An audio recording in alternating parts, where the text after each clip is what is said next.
ము ఈరోజు మనకి వాక్య సందేశాన్ని గ్రేస్ మనోరంజని పాస్టమ్మ గారు అందజేస్తారు. సమయాన్ని అమ్మగారికి ఇద్దాము. అమ్మ వందనాలండి. 6:10 వరకు మీకు సమయం ఉంటుంది. వాక్య సందేశాన్ని అందజేయవలసిందిగా ప్రేమపూర్వక ఆహ్వానము. వందనాలమ్మా. వందనాలమ్మ. మహోన్నతుడు, మహాగణుడు, సర్వోన్నతుడు, సర్వశక్తుడన్న ప్రభువునకు వేలాది వేల స్తుతులు, స్తోత్రాలు చెల్లిద్దాము. చేరువచ్చిన మీ అందరికీ కూడా ప్రభు పేరట శుభాభివందనాలు. రండి వాక్య భాగం చదువుకుందాము. నిర్గమకాండము 12వ అధ్యాయము. నిర్గమకాండము 12వ అధ్యాయము 3-4 వచనాలు చదువుతాను. నిర్గమకాండము 12వ అధ్యాయము 3-4 వచనాలు. మీరు ఇశ్రాయేలు సర్వ సమాజంను చూచి ఈ నెల దశమి నాడు వారు తమ తమ కుటుంబముల లెక్క చొప్పున ఒక్కొక్కడు గొర్రె పిల్లనైనను మేక పిల్లనైనను, అనగా ప్రతి ఇంటికి ఒక గొర్రె పిల్లనైనను ఒక మేక పిల్లనైనను తీసుకునవలెను. ఆ పిల్లను తినుటకు ఒక కుటుంబం చాలకపోయిన పక్షమున వాడును వాని పొరుగు వాడును తమ లెక్క చొప్పున దాన్ని తీసుకునవలేను. ఆమేన్, ఆమేన్. చిన్న ప్రార్థన చేసుకుందాము. జాన్సన్ గారు ఉన్నారా? రాలేదమ్మా. చిన్న ప్రార్థన చేసుకుందాము. పరిశుద్ధుడైన మా పరలోకపు తండ్రి, ఈ శ్రేష్టమైన సమయాన్ని, సహవాసాన్ని బట్టి స్తుతులు, స్తోత్రాలు చెల్లిస్తూ మీ దయగల హస్తాలకు మమ్మల్ని అందరినీ అప్పగించుకుంటూ మీ పరిశుద్ధాత్మ కుమ్మరింపు మాకు అనుగ్రహించమని, వినుటకు చెవులను మా తండ్రి, చూచుటకు మిమ్మల్ని ఆత్మీయ నేత్రాలను మాకు అనుగ్రహించమని, విత్తబడే వాక్యము మా తండ్రి మీద ఉంటున్నట్లుగా, మీ నోటి నుండి వచ్చినట్లుగా మీ పరిశుద్ధ స్వరాన్ని వినటానికి మా అందరికీ చాలినంత కృప కుమ్మరించమని, మా అందరిపైన మా తండ్రి మీ విస్తారమైన కృపా కనికరములు, ఉచితమైన కృపా కనికరములు కుమ్మరించి సమస్త మహిమ గంత ప్రభావం మీకే చెందినట్లుగా నన్ను మీ సిలువ చాటున మరుగుపరిచి కేవలం బుర్రగా వాడుకున్న తండ్రి మీ పరిశుద్ధమైన ప్రశస్తమైనటువంటి వాక్య సందేశము వినపడినట్లుగా సహాయం చేయమని బ్రతిమాలుకుంటూ మీ దయగల హస్తాలకు మమ్మల్ని అందరినీ అప్పగించుకుంటూ ప్రభు అయిన యేసుక్రీస్తు పేరిట ప్రార్థించి వేడుకుంటున్నాం తండ్రి. ఆమేన్, ఆమేన్. మనము శ్రమ దినాలు స్మరిస్తూ ధ్యానిస్తూ ప్రభువును గురించినటువంటి వర్తమానములు ప్రతిదినము మరి వింటూ ఉంటున్నాము. ఆ శ్రమానుభవము మనం పొందాలని ప్రభువు చిత్తము, తండ్రి పంపిన చిత్తము నెరవేర్చిన ఆ ప్రభు చిత్తాన్ని మనం ఎరిగి ఆయన ఉద్దేశించిన రీతిగా మన జీవితాలలో ముందుకు సాగటానికి ప్రభు మనందరిలా చాలినంత కృప కుమ్మరించాలని మరి ఒకసారి ప్రభువును ప్రార్థిస్తుంటున్నాను. రండి మరి వాక్య భాగంలోనికి వద్దాము. ఎప్పుడైతే పాపము లోకములో ప్రవేశించిందో, ఆదాము హవ్వలు పాపం చేయటం ద్వారా మరణం సంప్రాప్తమైందో, అప్పుడే మరి దానికి సంబంధించిన విడుదల, విమోచన ప్రభు మరి ఏర్పాటు చేయటము ఆరంభమైంది. అటువంటి సంబంధంగా మనము ఇంతకుముందు వర్తమానంలో పాత నిబంధనలో క్రీస్తు యొక్క సారూప్యము, ప్రత్యక్షతలు గురించి మాట్లాడుకుంటూ కొంతమేరకు మరి ఆదాము హవ్వలు చేసినటువంటి పాపం నిమిత్తము చర్మపు చొక్కాయలు బలిగా అర్పణగా అర్పించబడి మరి చర్మపు చొక్కాయలు వారికి తొలగించినటువంటి వాస్తవాన్ని మనము కొంతవరకు పరిశీలించడం జరిగింది మునుపు. ఇప్పుడు మనము ఈరోజు మొదట మూలపురుషుడగు అబ్రహామును చూస్తూ ప్రభు తండ్రి ఏర్పరచుకున్నటువంటి అబ్రహామును బట్టి ఆయన పొందినటువంటి అనుభవమును, ప్రభు యొక్క అనుభవాన్ని బట్టి రక్షణ, విమోచన, విడుదల కార్యం గురించినటువంటి ప్రభు యొక్క బృహత్ ప్రణాళికను వాక్యం ద్వారా, లేఖనాల ద్వారా పరిశీలించటం ద్వారా సంపూర్ణంగా అర్థం చేసుకోవటానికి ప్రభు ఎంత ఉన్నతమైన వాడు, ఆయన ఆలోచనలు ఎంత ఉన్నతమైన, ఎంత మహోన్నతమైన వాడు. మరి ప్రజలను పాపముల నుండి రక్షించటానికి ప్రభు సిద్ధపరిచినటువంటి మార్గాన్ని గురించి సంపూర్ణంగా అవగాహన కలగటానికి మొదట మనము కొంతవరకు అబ్రహాము పొందినటువంటి అనుభవాలను, ప్రభు విడుదల, విమోచన, రక్షణ కార్యం నిమిత్తము అబ్రహామును ఏర్పరచుకున్నటువంటి పరిస్థితులలో ఆయన పొందిన అనుభవాల ద్వారా మనము సంపూర్ణంగా ఆయన యొక్క బృహత్ ప్రణాళికను అర్థం చేసుకున్నటువంటి వారంగా ప్రభు శిలువ మరణం పొందటంలో ఉన్నటువంటి విశిష్టమైనటువంటి మరి గొప్పతనం గురించి, ప్రేమను గురించి, త్యాగమును గురించి సంపూర్ణంగా అర్థం చేసుకొని మనము నెరవేర్చగలిగినటువంటి స్థితిలోనికి పరిపూర్ణంగా నడిపించబడాలని దేవుడు నిశ్చయించిన వాడేంటుండగా మరి ఆ లేఖన భాగముల ద్వారా మొదట కొంత అబ్రహాం పొందినటువంటి అనుభవాన్ని, ప్రభువులో పొందినటువంటి అనుభవాన్ని, ప్రభువు మరి సంపూర్ణంగా రానున్న లోకంలో తిరిగి ఆయన రానయ్యున్నటువంటి సమయంలో సంపూర్ణమైనటువంటి సిద్ధపాటును గురించినటువంటి ఏర్పాటును గురించి మరి అబ్రహాము పొందినటువంటి అనుభవాన్ని మొదట మనం చూద్దామండి. మరి ఆది కాండము 12వ అధ్యాయం చూస్తే మనకు ప్రభు అబ్రహామును ఏర్పరచుకున్నటువంటి వాస్తవికత మనకు కనిపిస్తూ ఉంది. అబ్రహామును ఏర్పరచుకున్నప్పుడు ప్రభు అబ్రహాంకి ఇచ్చినటువంటి 2 వాగ్దానాలు, శ్రేష్టమైనటువంటి వాగ్దానాలు, సంపూర్ణంగా లోకానికి సంబంధించినటువంటి వాగ్దానాలు, అందులో ఇమిడి ఉన్నటువంటి పరలోక సంబంధమైనటువంటి వాగ్దానాలు మనం జ్ఞాపకం చేసుకుందాము. 12వ అధ్యాయంలో, ఆది కాండం 12వ అధ్యాయంలో మనం చూస్తున్నట్లుగా అబ్రహాము పిలువబడినప్పుడు, ఏర్పరచబడినప్పుడు అబ్రహాంకి ఇచ్చినటువంటి వాగ్దానం, శ్రేష్టమైన వాగ్దానాలు 2.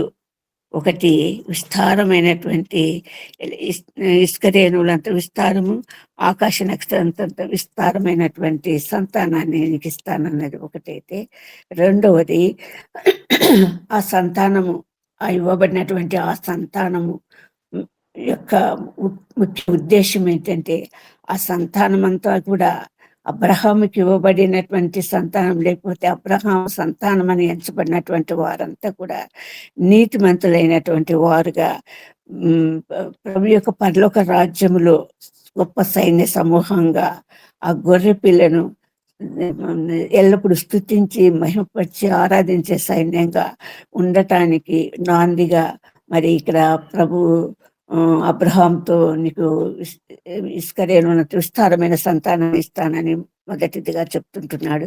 రెండవ వాగ్దానంగా మరి కనాను దేశాన్ని నీ సంతానం స్వతంత్రించుకుంటుంది.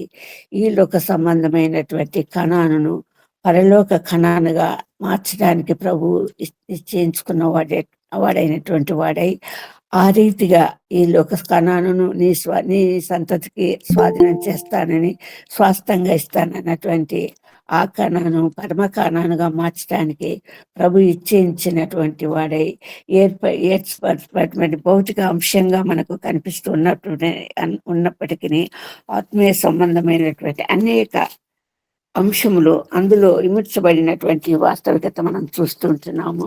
తర్వాత 12వ అధ్యాయంలో మనం చూస్తున్నటువంటి ఈ విషయంగా 14వ అధ్యాయానికి వస్తే 14వ అధ్యాయంలో అబ్రహాం ద్వారా దేవుడు కలుగచేసినటువంటి ఒక విడుదల, ఒక విమోచన, చెర నుండి విడిపించబడినటువంటి తన స్వకీయ జనాన్ని గురించినటువంటి పరిశుద్ధ సత్యము అక్కడ వ్రాయబడింది.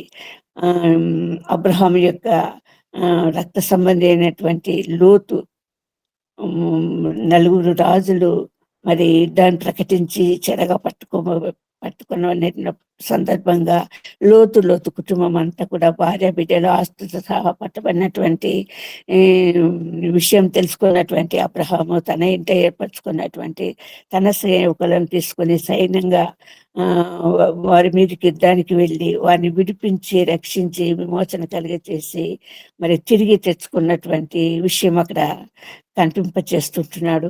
అందులో ఉన్నటువంటి పరిశుద్ధమైనటువంటి ఆత్మీయ సత్యము ఏమి అంటే చెరలో నుండి వారిని విడిపించటం దేవుని యొక్క ముఖ్య ఉద్దేశము. ఈ లోకంలోనికి రావటంలోనికి ముఖ్య ఉద్దేశం అంటే చెరలో ఉన్న వారిని విడిపించడానికి. ఈ లోక సంబంధమైనటువంటి చెరలో నుండి విడిపించబడినప్పటికీ ఆత్మీయ సంబంధమైనటువంటి చెరల నుండి విడిపించబడటానికి మరి మన వంతు కూడా మన కర్తవ్యం కూడా ఉందన్నటువంటి వాస్తవికతను మనం గుర్తించాల్సినటువంటి అవసరం ఎంతో ఉంది. ఈ ఈ విషయాన్ని మనము లేఖన భాగంగా మనం గమనించి చూస్తే రోమీలకు రాసిన పత్రిక 9వ అధ్యాయము 1 వచనాలు, మరి 10వ అధ్యాయము 1 వచనాలలో మనకు గమనిస్తున్నటువంటి వాస్తవికత ఒకసారి చూద్దామండి. రోమీలకు రాసిన పత్రిక 9వ అధ్యాయం 1 వచనములోను 10వ అధ్యాయం 1 వచనంలోను రాయబడినటువంటి లేఖన భాగము, నాకు బహు దుఃఖము కలిగింది, నా హృదయంలో మానని వేదన ఉన్నది, క్రీస్తు నుండి నిజమే చెప్పుచున్నాను, అబద్ధమాడటం లేదు, పరిశుద్ధాత్మేందు నా మనశ్శాంతి నాతో కూడా సాక్ష్యం ఇస్తున్నది, సాధ్యమైన దేహ సంబంధులైన నా సహోదరుల కొరకు నేను క్రీస్తు నుండి వేరే శాపగ్రస్తుడైన ఎండగూరుతున్నాను అంటున్నాడు పౌలు గారు. అలాగే వారి రక్షణను గురించినటువంటి ఒక సంపూర్ణమైనటువంటి హృదయాభిలాషను 10వ వచనంలో 10వ అధ్యాయం 1 వచనంలో చెప్తుంటున్నాడు. అంటే దేహ సంబంధమైనటువంటి చెరలో ఉన్నటువంటి వారి నిమిత్తము పౌలు తను కూడా వారి యొక్క విషయములో సంపూర్ణంగా రక్షించలేనటువంటి పరిస్థితులలో వారిని యేసు ప్రభు నుండి వేరే శాపగ్రస్తులైన ఉన్నా కూడా పర్వాలేదు నాకు, కానీ వారి గురించినటువంటి మనోవేదన దుఃఖం నాకు చాలా ఉందని మరి ఎవరు చెప్తుంటున్నారంటే పౌలు గారు చెప్తుంటున్నారు. ఇక్కడ ఆది కాండము మనము 14వ వచనంలో 14వ అధ్యాయంలో వివరించబడినటువంటి పరిశుద్ధ సత్యం కూడా అదే. ఆ విడుదల విమోచన లోతు కుటుంబానికి కలగచేసినటువంటి అబ్రహామును బట్టి అక్కడ జరుగుతున్నటువంటి కార్యం మనం చూస్తుంటున్నాము. వారిని చెర నుండి విడపలకు తీసుకొచ్చినటువంటి సందర్భంగా అక్కడ మనం ప్రత్యక్షపరచబడుతున్నటువంటి విషయం ఏంటంటే యేసుక్రీస్తు ప్రభుకు సాదృశ్యమైనటువంటి సాలెం రాజైన మెల్కీసెదెకు రొట్టె ద్రాక్షారసము ఆహారము ద్రాక్షారసము తీసుకురావటము చూస్తుంటున్నాము. అంతేకాకుండా అతన్ని ఆశీర్వదించటం చూస్తుంటున్నాము. తర్వాత అంతేకాకుండా మరి అబ్రహాము ఆ మెల్కీసెదెకుకు 10వ భాగము ఇచ్చినటువంటి పరిశుద్ధ సత్యం కూడా అక్కడ కనిపిస్తూ ఉంది. అంటే యేసుక్రీస్తు ప్రభువుగా రానయ్యున్న దినములలో జరగనైనటువంటి కార్యములన్నీ కూడా అబ్రహాము పొందిన అనుభవం ద్వారా ప్రభువు మనకు సందేశం అనుగ్రహిస్తుంటున్నాడు. వారి లేఖన భాగము మనకు సంపూర్ణంగా వివరిస్తున్నటువంటి పరిశుద్ధ సత్యాలు అవి. తర్వాత మనము 10వ అధ్యాయానికి వస్తే దైవ దర్శనం కలుగుతా ఉంది. అబ్రహాంకు దైవ దర్శనం కలుగుతా ఉంది. అక్కడ ఒక నిశ్చయత తెలియచేస్తా ఉంటున్నా, తిరిగి నీకు ఇసుకరేణులంతా విస్తారంగా సంతానం కలిగ చేయటమే కాకుండా పరిపూర్ణమైనటువంటి సంపూర్ణమైనటువంటి దేవుడు అనుగ్రహించే స్వాస్థాన్ని ఖచ్చితంగా పొందుతావు అన్నటువంటి వాగ్దానాన్ని ఇక్కడ మరి అబ్రహాంకు గుర్తు చేయబడతా ఉంది. ఆ దర్శనం ద్వారా పరిశుద్ధ సత్యాలు రాబో దినములలో జరగబోయేటటువంటి ఆ చెర, ఆ విడుదల విమోచన కార్యముల గురించినటువంటి ఆత్మీయ సత్యాలు అందులో ప్రస్ఫుటంగా ప్రభు మనకు తెలియచేస్తుంటున్నాడు. ఆ దర్శనంలో మనం ఏం చూస్తుంటున్నామంటే మరి బలి అర్పణ అక్కడ చూస్తుంటున్నాము. ఖండాలుగా అర్పించబడినటువంటి జంతువుల శరీర ఖండములను చూస్తుంటున్నాము. తర్వాత అబ్రహాంకు గాఢ నిద్ర, కటిక చీకటి కలుగచేసి తెలియజేస్తున్నటువంటి పరిశుద్ధ సత్యం ఏంటంటే 430 సంవత్సరాలు ఇశ్రాయేలు జనాంగము పరదేశులు, పరవాసులు దాస్యంలో ఉండబోతున్నారు. తర్వాత విడుదల కాబోతున్నారు అనేటువంటి ఆ పరిశుద్ధ సత్యాన్ని తెలియజేస్తూ, తర్వాత ఆ ఖండముల మధ్య, ఆ రక్త ప్రోక్షణ మధ్య, అగ్నిజ్వాలల మధ్య నడిచిపోతూ తండ్రి అయిన దేవుడు అబ్రహాము పక్షంగా, ఆనే ఇద్దరి పక్షంగా ఒక నిబంధన జరగాలంటే ఇరువురి మధ్య జరగాలి. ఆ నిబంధన సంబంధంగా అబ్రహాము పక్షంగా కూడా తానే వహించి వాగ్దానం ఇస్తున్నటువంటి దేశము కనాన్ దేశాన్ని మీకు స్వాస్థ్యంగా ఇస్తానన్నటువంటి పరిశుద్ధ సత్యము. ఈ ఈ ఈ సత్యములలో దేవుడు ఇమిడ్చుంటున్నటువంటి శ్రేష్టమైనటువంటి ప్రణాళిక, బృహత్ ప్రణాళిక, రాబో దినములలో జరగబోయేటటువంటి దాస్యం నుండి విడుదల, విమోచన అన్నది ఒక పాపానికి గుర్తయితే, పాపం అన్నది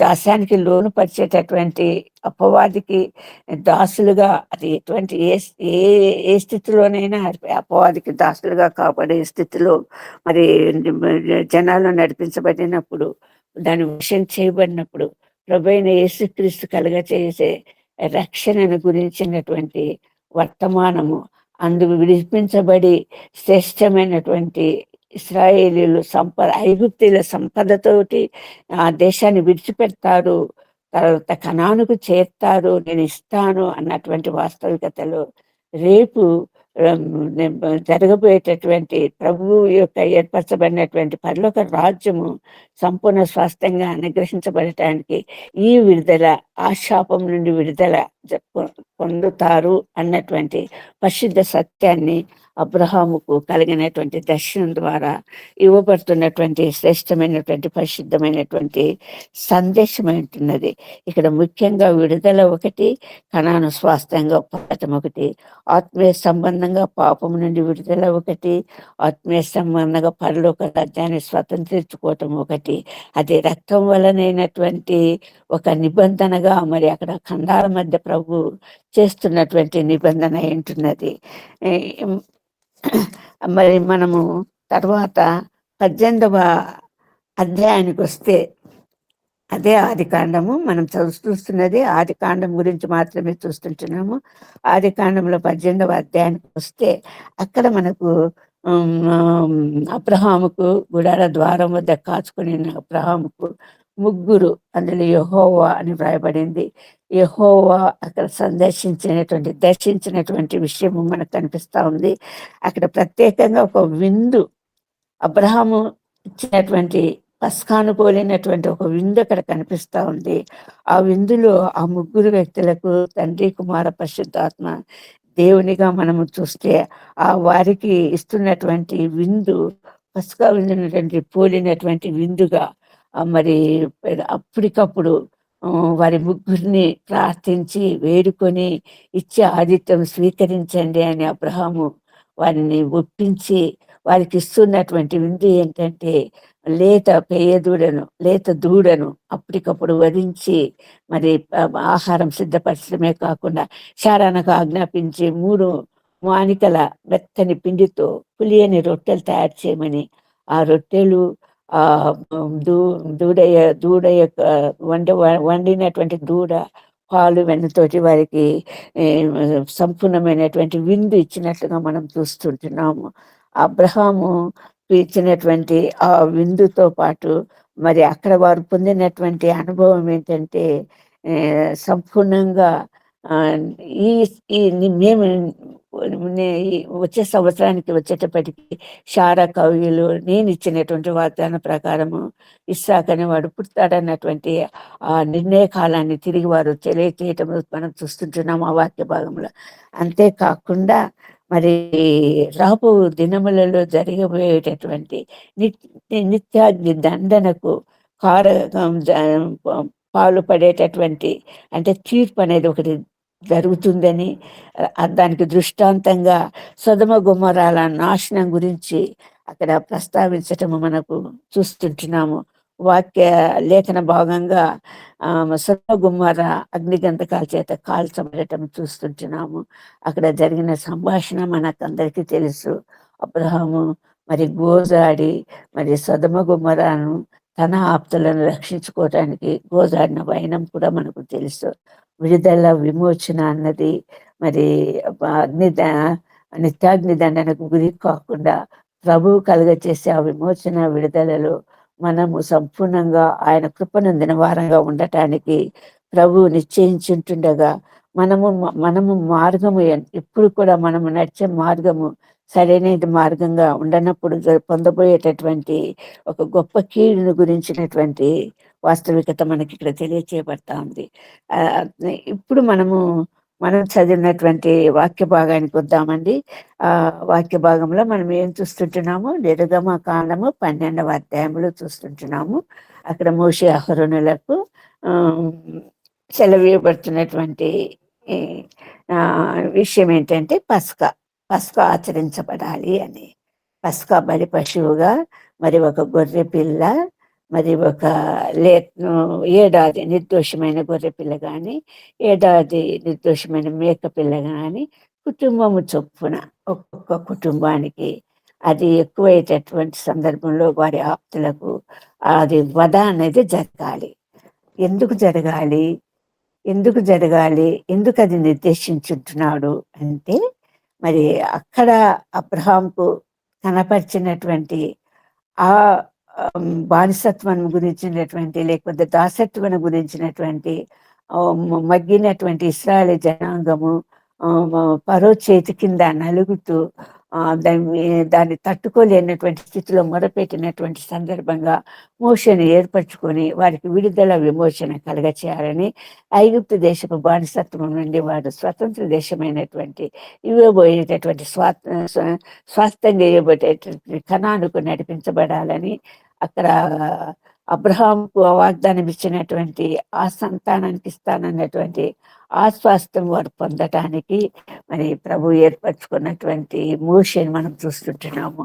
ఆ మోషే అహరోనుల ద్వారా విడుదల కార్యక్రమం అక్కడ ఆరంభమైంది. మనకు తెలుసు.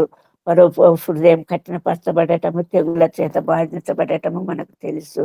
ఇవన్నీ కూడా జరిగినప్పుడు ఇంకా ఆఖరి దినమున వారు విడుదల చేయబడాలి. ఆఖరి తెగులు సందర్భంగా వారికి ఆజ్ఞాపిస్తున్నది ఏంటంటే, మరి ఒక గొర్రె పిల్లను వధించండి. కుటుంబానికి ఇంటింట వధ జరగాలి. ఇంటింట గొర్రెపిల్ల బలి కావాలి. ఆ గొర్రెపిల్ల బలి కాబడినప్పుడు చిందించబడినటువంటి ఆ రక్తము మీకు విడుదలకు, దేవుని యొక్క ఉగ్రత నుండి ఐగుప్తు దేశానికి సంభవింపబోయే భయంకరమైనటువంటి ఆ తెగులు నుండి మీరు రక్షింపబడాలి అంటే, ఇశ్రాయేలు కుటుంబాలన్నీ కూడా విడుదల పొందాలంటే, ఆ తెగులు రాకుండా రక్షింపబడాలంటే, విమోచన నొందాలంటే, వధింపబడినటువంటి ఆ గొర్రె పిల్ల యొక్క రక్తము ప్రతి గుమ్మము నిలువు కమ్మి అడ్డ కమ్మీల మీద ఆ రక్తము చిలకరింపబడాలి, లేకపోతే పూయబడాలి. అది మీకు రక్షణ సాధనంగా, రక్షణ సూచనగా ఒక దేవుడు యెహోవా సంహరింపబోయేటటువంటి ఐగుప్తుదేల తొలి సంతానము, అది పశువులలో కానివ్వండి, మానవులలో కానివ్వండి, తొలి సంతానం అంతా కూడా ఉగ్రతకు లోనై సంహరింపబడేటటువంటి దినముగా అది ప్రభు అక్కడ ప్రకటిస్తూ, దాని నుండి మీరు రక్షింపబడటానికి ప్రత్యేకంగా ఇక్కడ తొలి సంతానం ఎందుకు అంటున్నాడంటే, ఐగుప్తీయులు ఉన్నటువంటి ప్రభు ఇష్టపడేటటువంటి విషయము ప్రతి జ్యేష్ఠత్వం అన్నది ప్రభువుకు అప్పగింపబడాలి.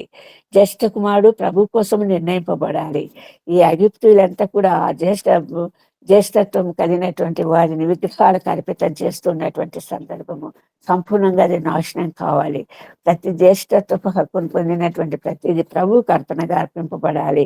అందులో నుంచి మీరు రక్షింపబడాలి అన్నటువంటి వాస్తవికతను గుర్తు చేయడానికి ప్రభు ఏర్పాటు చేయబడినటువంటి పస్కా బలి అన్నది మన ప్రభు ఇక్కడ చూపిస్తుంటున్నాడు, ఇశ్రాయేలులకు సూచిస్తుంటున్నాడు. ప్రతి ఒక్క కుటుంబము ఆచరించవలసినటువంటి పస్కా పశువు వధ జరగాలి అని ప్రభు ఆజ్ఞాపిస్తుంటున్నాడు. అది నిర్ణయించబడింది. ఆ పస్కా బలి పశువును విందుగా ఆరగించాలి, కాల్చాలి. ఆ కాల్చబడినటువంటి ఆ పస్కా పశువును భుజించాలి. ఆ భుజించటంలో ఉన్నటువంటి నిబంధన ఒకటి చాలా పరిశుద్ధమైనటువంటి నిబంధన, శ్రేష్టమైనటువంటి నిబంధన, పరమ కణానుకు నడిపించేటటువంటి నిబంధన. ఈ లోక సంబంధమైనటువంటి భూ కణానుకు నడిపించే సందర్భంగా అది చేయబడుతున్నటువంటి విషయమైనప్పటికీ కూడా పరలోక సంబంధమైనటువంటి సిద్ధపాటునకు సంకేతంగా ప్రభు ఏర్పరిచినటువంటి ఆ విందు భోజనము ఆరగించే విషయంలో ఏమి రాయబడిందో మనం ఒకసారి చూద్దామండి. ఆ 12వ అధ్యాయము నిర్గమకాండము 12వ అధ్యాయము మనం చూసినటువంటి వాక్య భాగానికి తిరిగి మనం వద్దాము. ఆ 12వ అధ్యాయంలో కనపరుస్తున్నటువంటి ఒక శ్రేష్టమైనటువంటి అంశంగా మనం ఇక్కడ చూస్తున్నటువంటిది ఏంటంటే చూడండి 11వ వచనము, 12వ అధ్యాయము నిర్గమకాండము 12వ అధ్యాయము 11వ వచనము. మీరు దానిని తినవలసిన విధమేదనగా మీ నడుము కట్టుకొని మీ చెప్పులు తొడుగుకొని మీ కర్రలు చేత పట్టుకొని త్వరపడుచు దాన్ని తినవలెను. అది యెహోవాకు పస్కా బలి. చాలండి. Thank you very much. ఇక చూడండి, విందు మరి అక్కడ కాల్చబడినటువంటి, అర్పింపబడినటువంటి, వధించబడినటువంటి ఆ గొర్రె పిల్లను తినాలి. ఏ శేషము లేకుండా తినాలి, సంపూర్ణంగా తినాలి. తినటం అన్నది మనం ఎప్పుడు కూడా నింపాదిగా తీరిగా కూర్చొని మరి తినటం జరుగుతుంది. కానీ ఇక్కడ ఆశ్చర్యకరమైనటువంటి విషయంగా ప్రభు ఆజ్ఞాపిస్తున్నటువంటి విషయం ఏంటంటే, ఆ పస్కా పశువును మీరు వండి కాల్చబడినటువంటి ఆ శరీరం తినేటప్పుడు మీరు ఏం చేయాలంటున్నాడు? మీరు నడుము కట్టుకోమంటున్నాడు, మీ చెప్పులు తొడుక్కోమంటున్నాడు, మీ కర్రలు చేత పట్టుకొని త్వరపడుచు దాన్ని తినాలి. ఇది చాలా అసందర్భంగా ఉంది. చెప్పులు తొడుక్కొని నిలవబడి భోజనం భుజించటం అన్నది చాలా మనకు అసాధారణమైనటువంటి విషయంగా, చాలా ఆస్వాదిస్తూ అందులోని రుచులను మరి ఆస్వాదిస్తూ సంతోషంగా కడపారా తినాలన్నటువంటి ఆకాంక్ష ప్రతి మానవునికి ఉంటుంది.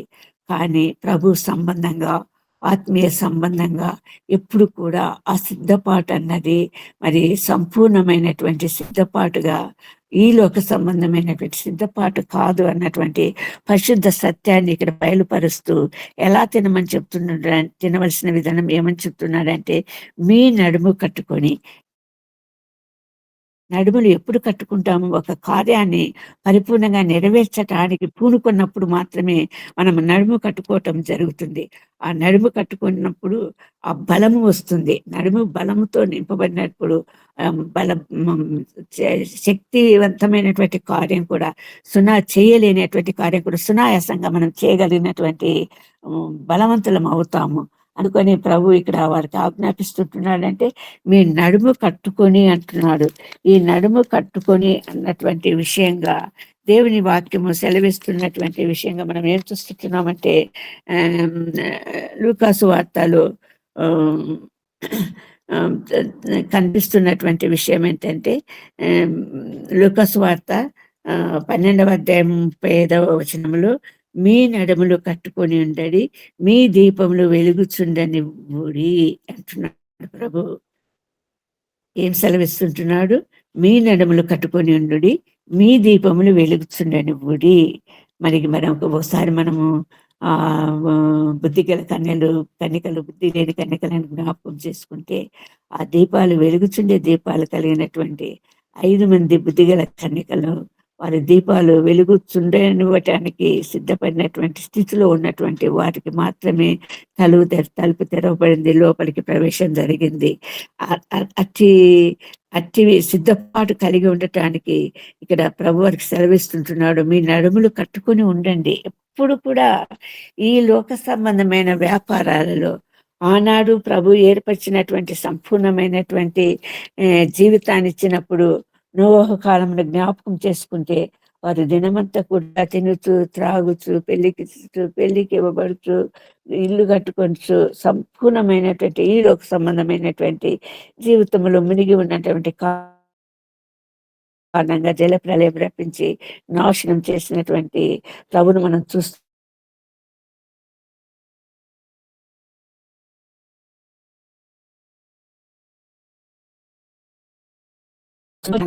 ఆ స్వేచ్ఛ స్వాతంత్రాలు దేవుడిచ్చినటువంటి స్వేచ్ఛ స్వాతంత్రాలుగా దేవుని కోసమే ముందుకు నడవాలి. ఆ నడవటం అన్నది ఎప్పుడు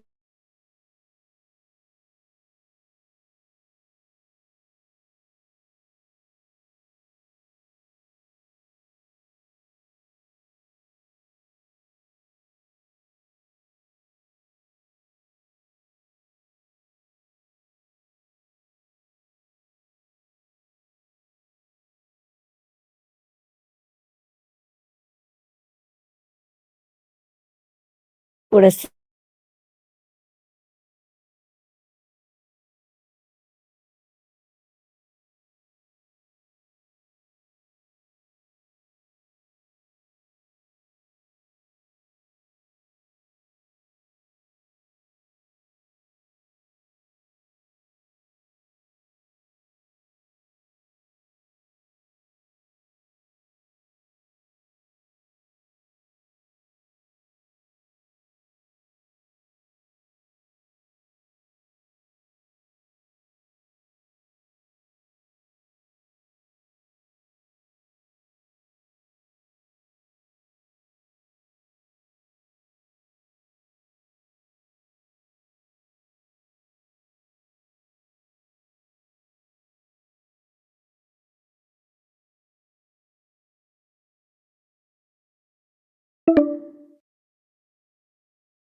భోజనం కావాలంటే ఆ భోజనము మన ముందు ప్రత్యక్షమయ్యేటటువంటి ఏర్పాట్లు మనం చూస్తుంటున్నాము. కానీ ప్రభు ఇక్కడ మాట్లాడుతున్నది ఆ పస్కాను భుజించమంటున్నది దేని సిద్ధపాటు కోసం అంటే, ఆ పస్కా అన్నది దేనికి సూచన అంటే యేసుక్రీస్తు ప్రభువు పస్కా బలిగా గొర్రె పిల్లగా అర్పించబడేటటువంటి సూచనగా అది ఎందుకు అర్పించబడుతుందంటే ఆ శిలువ మరణం ద్వారా ప్రభు కలుగ చేసేటటువంటి రక్షణ పొందినప్పుడు ఆ రక్షణ పాత్ర చేత పట్టుకొని ముందుకు సాగవలసినటువంటి ప్రతి విశ్వాసికి ముందుకు సాగవలసినటువంటి ఆధిక్యత ప్రభు అనుగ్రహించి ఉంటున్నాడు. గొప్ప విడుదల విమోచన కలుగచేస్తుంటున్నాడు. అది శక్తిమంతులగునట్లు, మరి పరిపూర్ణమైనటువంటి శక్తిమంతులగునట్లుగా ఎప్పుడు సిద్ధపాటు కలిగినట్టుగా ఏమాత్రం తూలి తొట్టిలకు లోయ కావచ్చు, రాళ్ళు కావచ్చు, ఏవైనా కావచ్చు, ఆ కర్రను ఊతగా తీసుకొని ఆ చెప్పులు తొడుక్కొని ఆ మార్గం అంతట్లో నువ్వు ముందుకు సాగటానికి ప్రభు నీకు సంపూర్ణంగా అధికారం ఇస్తుంటున్నాడు. పస్కా బలి పశువును మరి ఆ తినటం ద్వారా నీకు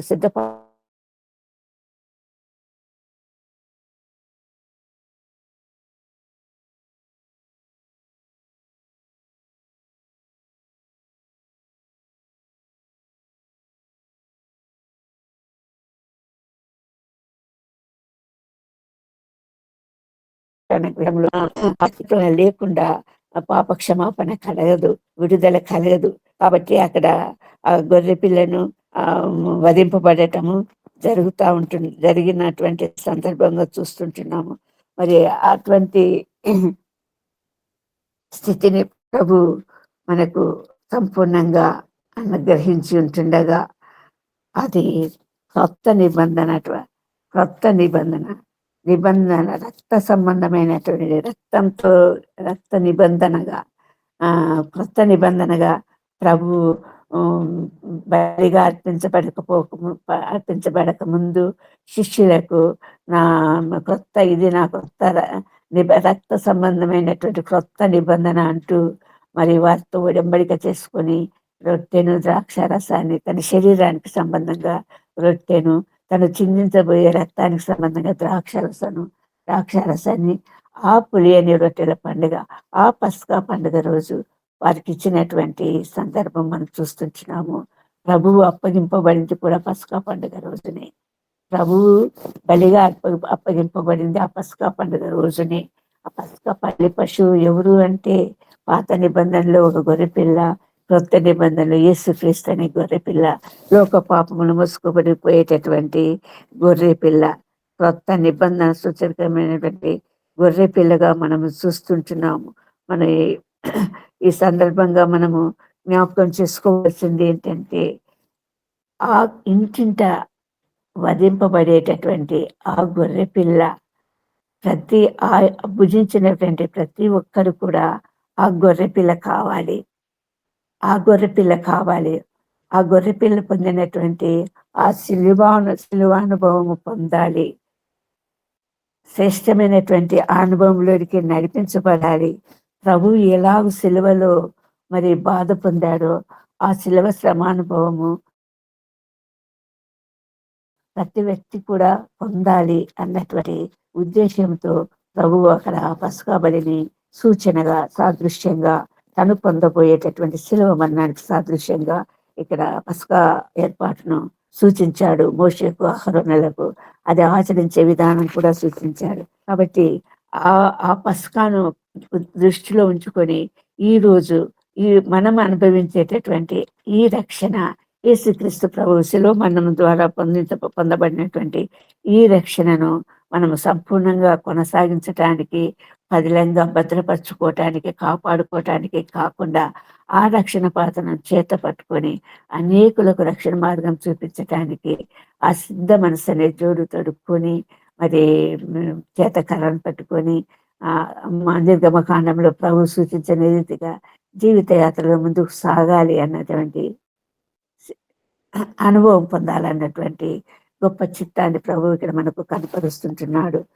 ప్రతి వారు కూడా ఏ మార్గము, ఏ అనుభవంలోకి రాబడాలి, ఏ అనుభవం పొందాలి, వారు పొందిన అనుభవములు అన్నిటినీ మనం దృష్టిలో ఉంచుకొని మనం పొందబోయేటటువంటి అనుభవం గురించి మరి పూర్తిగా, సంపూర్ణంగా ప్రభు యొక్క చిత్తాన్ని ఎరిగినటువంటి భక్తుడు రాసినటువంటి పాట మన అనుభవంలోనికి రావాలి. యేసు గురియ పిల్లను నేను వదకుతే పడిన గొర్రె పిల్లను, యేసు గురియ పిల్లను నేను వదకుతే పడిన గొర్రె పిల్లను, దినదినము చనిపోచున్నాను, యేసుక్రీస్తులో బ్రతుకుచున్నాను, దినదినము చనిపోచున్నాను, యేసుక్రీస్తులో బ్రతుకుచున్నాను, యేసు గురియ పిల్లను నేను వదకుతే పడిన గొర్రె పిల్లను, నా తలపై ముళ్ళు గుచ్చబడినవి, నా తలంపులు ఏడుస్తున్నవి, నా మోమున ఉమ్మివేయబడినది, నా చూపులు తలదించుకున్నవి, నా తలపై ముళ్ళు గుచ్చబడినవి, నా తలంపులు ఏడుస్తున్నవి, నా మోమున ఉమ్మివేయబడినది, నా చూపుడు తలదించుకున్నవి, యేసు గురియ పిల్లను నేను వదకుతే పడిన గొర్రె పిల్లను, యేసు గురియ పిల్లను నేను వదకు చేపడిన గురియ పిల్లను వదకు చేపడిన గురియ పిల్లను. పాపం విషయమే చనిపోయి నీతి నిమిత్తము జీవించటానికి పొందవలసినటువంటి ఒక శ్రేష్టమైనటువంటి పరిపూర్ణమైనటువంటి పరిశుద్ధమైనటువంటి విధానం ఇది, నడుపుదల ఇది, నింపుదల ఇది. ఆ అనుభవంలోనికి మనమందరం రావాలని ప్రభు చిత్తమై ఉంటున్నది. అందుకే ఈ మార్గాన్ని ఏర్పరిచి ఉంటున్నాడు.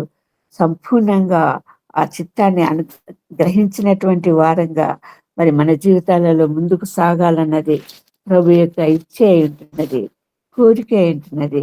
ఆనాడు పస్కా పండుగ రోజు క్రీస్తు శిలువ మరణానికి అప్పగించబడేటప్పుడు ఆ రాత్రి పొందిన శ్రమానుభవము, తిరిగి ప్రొద్దునంతా కూడా ప్రభు పొందిన శ్రమానుభవాన్ని మనం ఒకసారి జ్ఞాపకం చేసుకుంటే అక్కడ ఉన్నటువంటి జనుల యొక్క అభిప్రాయము, యొక్క ఉద్దేశము, ప్రభువును అప్పగించటంలో వారికి ఉన్నటువంటి ఆలోచన అతి భయంకరంగా, అతి క్రూరంగా ఉంది.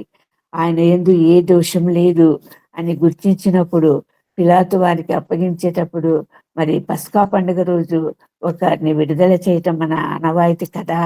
ఈయన యందు ఏ దోషారోపణ లేదు కాబట్టి మరి యేసును విడుదల చేస్తాము అన్నప్పుడు ఆ దుర్మార్గులు, ఆ దుష్ట హృదయాలు, ఆ నీచ హృదయాలు ప్రభువు అపవాది సంఖ్యలలో చెరలలో బంధింపబడినటువంటి వారు ఇస్తున్నటువంటి జవాబు ఏంటది? ఏం అడుగుతున్నారు? ఏం కేకలు వేస్తున్నారు? మాకు బందిపోటు బరబ్బానే విడుదల కావాలి, యేసును సిలువ వేయండి, సిలువ వేయండి, యేసును సిలువ వేయండి అన్నటువంటి గొప్ప క్రూరమైనటువంటి తలంపు కలిగినటువంటి జీవితాలు ఈనాడు విస్తరించిపోతుంటున్నాయి, ప్రబలిపోతుంటున్నాయి. విస్తారంగా అల్లకల్లోలం ఏర్పడతా ఉంది. మరి పరిపూర్ణమైనటువంటి ప్రేమను, ప్రభు సిలువలో చూపినటువంటి ఆ ప్రేమను, త్యాగాన్ని గుర్తు చేసుకోలేనటువంటి దుస్థితి, ఆ పొందుతున్నటువంటి శ్రమను కల్లారా చూస్తుంటే, ఆ రక్తధారల కొరడా దెబ్బల చేత ఆ రక్తధారలు కార్చబడుతున్నప్పుడు, ఆ మోమును ముంగి వేయబడినప్పుడు, ఆ శిరస్సున ముళ్ళ కిరీటం ఉంచబడినప్పుడు ఆయన పొందుతున్నటువంటి శ్రమను కల్లారా చూస్తూ మరి వారికి ఉన్నటువంటి ఆలోచన ఎట్టి శ్రమన పొందని ఆయన వేయబడాలి, సిలువ వేయబడాలి. మాకు కావాల్సింది బరబ్బా లాంటి బందిపోటు దొంగలు, వారి స్నేహము, వారి సహవాసము, వారి జీవితాలు మాకు చాలా ఆచరణ యోగ్యాలు అన్నటువంటి దృక్పథం కలిగినటువంటి దుష్ట జనాంగము ఈనాడు ఉన్నారు. ఈనాడు ప్రభువుని ఎరిగి ఉండి కూడా ఆ దుష్ట స్వభావంతో మరలా బాహాటంగా సిలువ వేస్తున్నటువంటి సమూహాన్ని చూస్తుంటున్నాము. బరబ్బాను పోలినటువంటి బందిపోటు స్వభావాన్ని కలిగినటువంటి పరిస్థితిని మనం లోకంలో చూస్తుంటున్నాము. అటువంటి స్థితిలో నుండి విడిపించబడటానికి దేవుడు ఆ గొప్ప శిలువ మరణాన్ని పొంది ఉంటుండగా, ఆ శ్రమను పొందింటుండగా, ఆ పరిశుద్ధ సత్యాన్ని, అందులో ఇమిడి ఉన్నటువంటి రక్షణను గుర్తించలేనటువంటి స్థితిలో మరి వారు ఉంటున్నారు. ఒక వేశ్య, రాహాబు అనే వేశ్య తొగరుదారాన్ని తన కిటికీకి కట్టుకోమని వేగుల వారు సెలవిచ్చినప్పుడు ఆమెకు సెలవిచ్చినటువంటి మాట, ఆ ఇంటిలో ఉన్నటువంటి వారందరూ కూడా రక్షింపబడాలి అంటే ఆ తొగరు ద్వారము, ఆ రక్తానికి చిహ్నమైనటువంటి రక్షణకు సూచనటువంటి ఆ ద్వారము కిటికీ వేయబడాలి. రాహాబు ఏం చేసింది? తన ఇంటి వారందరినీ తన ఇంట చేర్చుకుంది. ఎదురు చూస్తూ ఉంది. ఎరుకో ముట్టడి వేయబడుతున్నటువంటి వాస్తవం తెలుసు ఆమెకు. దానికి అందులో నుండి రక్షింపబడటానికి సమర్థుడైనటువంటి ఆ దేవుని గురించి ఆమెకు సంపూర్ణంగా తెలుసు. కాబట్టి తన కుటుంబాన్ని అంతా కూడా తన ఇంట చేర్చుకొని వారిని ఎరుకో పట్టణపు నాశనం నుండి తప్పించగలిగింది. తన వారు కూడా రక్షణ పొందినటువంటి పరిశుద్ధమైనటువంటి శ్రేష్టమైనటువంటి రక్షణానుభవం పొందినటువంటి రాహాబును మనం చూస్తుంటున్నాము. అటువంటి స్థితిలోనికి నడిపించబడకుండా మరి బందిపోటు దొంగ బరబ్బా లాంటి వారిని విడుదల చేయాలన్నటువంటి మరి ఈ లోక పోకడను మనం చూస్తుంటున్నాము. ఇప్పుడు కోర్టులలో జరుగుతున్నటువంటి అన్యాయాలు చూస్తుంటున్నాము. మరి విపరీతంగా ఉన్నటువంటి లంచగొండితనం చూస్తుంటున్నాము. స్వచ్ఛంగా న్యాయం తీర్చాలి అన్నటువంటి చట్టపరమైనటువంటి నిబంధనలు ఎరిగి ఉండి కూడా మరి ఎవరికి న్యాయం జరుగుతా ఉంది, ఎవరు న్యాయం కొంటున్నారంటే మరి డబ్బు ద్వారా కొంటున్నటువంటి భయంకరమైనటువంటి పరిస్థితులు ఉంటున్నాయి. కానీ ప్రభు చూపినటువంటి మార్గము పరిశుద్ధమైనటువంటి మార్గము, జీవం కలిగినటువంటి మార్గము. ఆయన ఏ తప్పు చేయలేదు, ఏ పాపము లేదు, నిర్దోషి అయినటువంటి వాడు, నిష్కలంకమైనటువంటి వాడు, లోక పాపం మోసుకొని దేవుని గొర్రెపిల్లగా మరి సిలువలో అర్పించబడినటువంటి ప్రభువును మనం ఈరోజు జ్ఞాపకం చేసుకుంటున్నాము.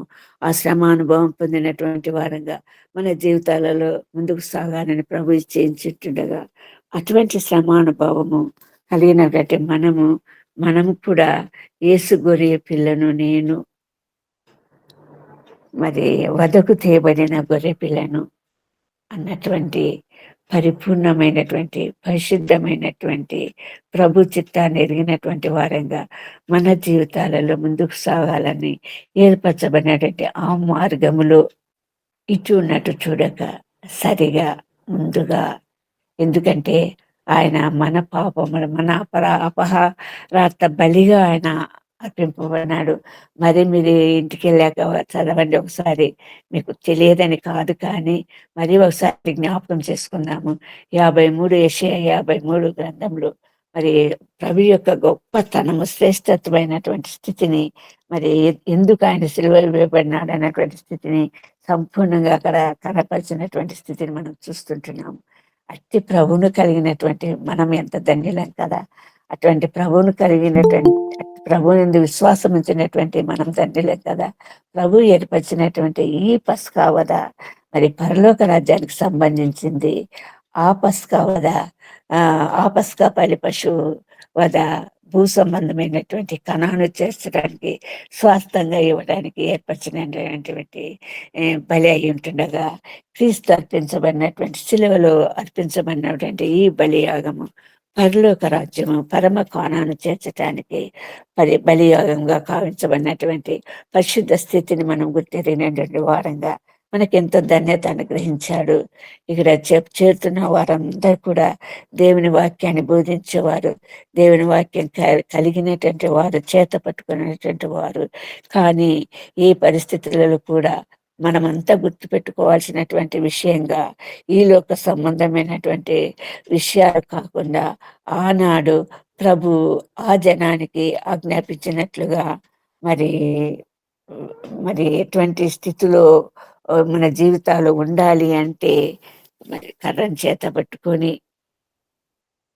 సంపూర్ణంగా నిలవబడి చెప్పులు తొడుక్కొని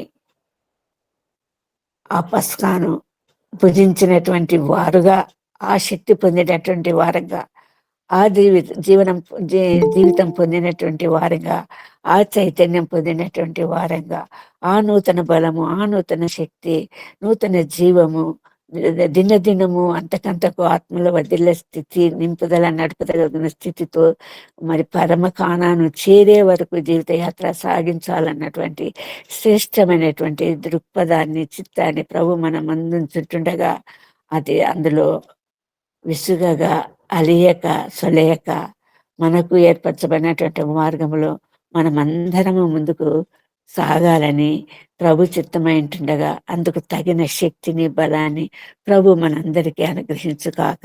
దేవుడి కొద్ది వాక్యాన్ని దీవించి ఆశీర్వదించును కాక. ఆమేన్, ఆమేన్. ఆమేన్, ఆమేన్. ఫిబ్రవరి 13-12 ప్రకారము, కావున యేసు కూడా తన స్వరక్తము చేత ప్రజలను పరిశుద్ధపరచుటకై గవిని వెలుపాట శ్రమ పొందెను. మన పస్కా బలి పశువు వధించబడెను. పట్టణము వెలుపట గవిని క్రీస్తు మన కొరకు మనలను పరిశుద్ధపరచుటకు శ్రమ పొందెను.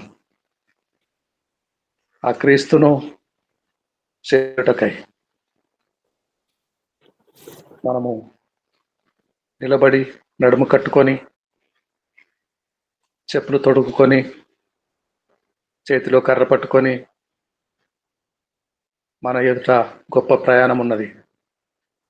పరమ కానానుకు క్రీస్తు అనే మార్గము గుండా చేరుకోవాలి. చాలా విశేషమైన విశిష్టమైన సంగతులు మనం విన్నాం. అందరము అనుభవం కలిగిన వారమే. వాక్య బోధన అందరము చేస్తున్న వాళ్ళమే. మరొకసారి అమ్మగారు చాలా శ్రేష్టమైన సంగతులు వివరించారు. చాలా విశేషమైన మాటలు విన్నాం. మనలను మనము పరిశీలన చేసుకొని పరీక్షించుకొని గవిని వెలుపటికి చేరుకోవాలి. క్రీస్తు అనే మార్గములో ప్రయాణించాలి. పరమకానానికి చేరుకోవాలి. దేవునికి స్తోత్రం కలుగునుగాక. మన మధ్యలో శాంతకుమార్ గారు ఉన్నారు. ఒక మాట దయించి ప్రార్థన చేస్తారు. శాంతకుమార్ గారు ఒక మాట ప్రార్థన చేయండి. పరిశుద్ధ కృపా కనికరమైన ప్రభా, సర్వ సృష్టికి కారణమవుతున్న మా ప్రభా, మా రాజా వందనాలు స్తోత్రాలు వేలాది వేలు చెల్లించుకుంటున్నాం. ఈ ప్రాతకాల సమయంలో ప్రభా, మీ యొక్క పరిశుద్ధమైన సన్నిధానంలో ఈ యొక్క సహవాసంలో పాలు పొందటానికి ప్రభా, ప్రతి బిడ్డకి ఇచ్చిన మీ ప్రేమను బట్టి, మీ దేవుని బట్టి వందనాలు స్తోత్రాలు చెల్లించుకుంటున్నాం. చేరి వచ్చిన ప్రతి బిడ్డను మీరు సిద్ధపరిచిన విధాన స్తోత్రాలు తండ్రి.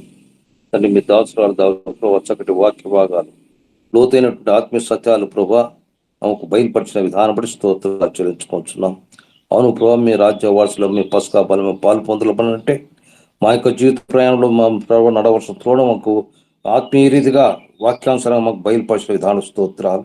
అవును ప్రభా తండ్రి, నడుము కట్టుకొని మేము సిద్ధపాటుతో ప్రభా తండ్రినైనా సిద్ధపాటు గల నడవలసిన మార్గాన్ని మేము ఎన్నుకునే నా తండ్రి, ఆ మార్గంలో మా అడుగులు వాక్యం ద్వారా సిద్ధపరచుకొంచు నా తండ్రి. వాక్యం కరుడు చేత పట్టుకొని ప్రభావైనా తండ్రినైనా వాక్య పెరుగులో మేము ముందుకు నడుస్తున్న అతను ఇతరులను నడిపించడానికి కావాల్సినటువంటి సిద్ధపాటు కలిగినటువంటి మనసుతో ప్రభావ మీ సన్నిధానంలో మేము మీ యొక్క ప్రభువుల్లో మేము పొందవలసి ఉంది ప్రభావ. కావాలి తండ్రి, అటువంటి సిద్ధపాటు కలిగినటువంటి ఆత్మీయ సత్యాలు ప్రభావ తండ్రి, లోతైన అనుభవంతో ప్రభావ తండ్రి, లోతైనటువంటి ఆత్మీయ సత్యాలతో వాక్యం ద్వారా మాకు బయలుపరిచిన విధానం స్తోత్రాలు చెల్లించుకుంటున్నాం. వాక్యం మేము గైకొని ప్రభావ వాటిని విడిచిపెట్టక తండ్రి నా తిరిగి నెమరు వేసుకునిచున్నా తండ్రి, మా యొక్క ఆత్మీయ జీవితంలో ప్రభావ తండ్రి క్షణము ప్రభావ తండ్రి ఎదుగుదల పొందడానికి మీ కృపాకారం మా పట్ల జరిగించమని విజ్ఞాపన చేస్తూ, చేరి వచ్చిన ప్రతి బిడ్డను మీ పేరు మీరు దీవించి ఆశ్రయించమని, వాక్యము పంచినటువంటి ప్రభావ తండ్రి మీ దాసురాలను దీవించి ఆశ్రయించి బహుగా మీ సేవలో బహుగా నడిపించమని విజ్ఞాపన చేస్తూ, ఈ సహవాసాన్ని మీరు దీవించి ఆశ్రయించి తండ్రి నాయన అభివృద్ధిపరిచి విస్తరింపచేసి ఫలింపచేసిన తండ్రి మీ కృపలో ప్రభావ తండ్రి సాక్ష్యాన్ని పంచుకొని క్రీస్తు బిడ్డలుగా ప్రతి బిడ్డను సిద్ధపరిచి మీ కృపను నడిపించమని క్రీస్తు నామన దీనమునస్తూ బ్రతిమాలి వేడుకొచ్చున్నాం తండ్రి. ఆమేన్. చక్కగా ప్రార్థన చేసి మనందరి నిమిత్తము ప్రభును వేడుకొనిన శాంతకుమార్ గారికి ధన్యవాదములు, కృతజ్ఞతలు తెలియజేస్తున్నాము. ఇప్పుడు పరలోకపు నేర్పిన ప్రార్థన చెప్పుకుందామండి. ప్రభు నేర్పిన ప్రార్థన.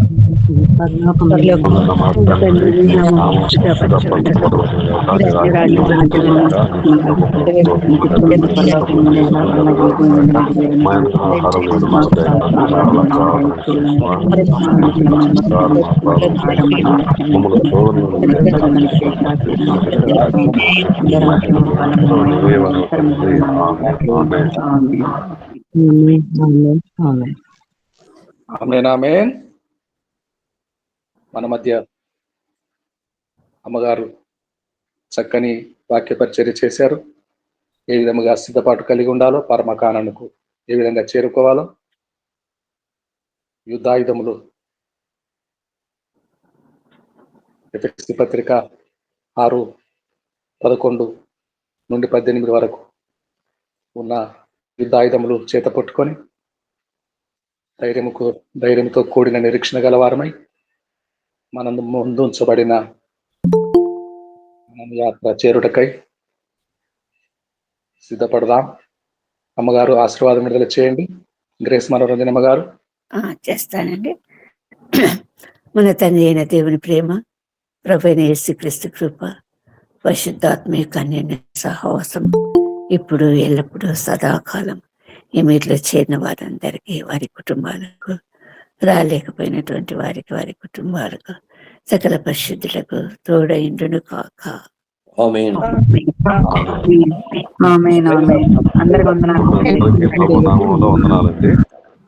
ఇప్పుడు హిందీ సభ ప్రారంభిస్తున్నాము. ఆइए हमारे बीच में पास्टर विश्वनाथ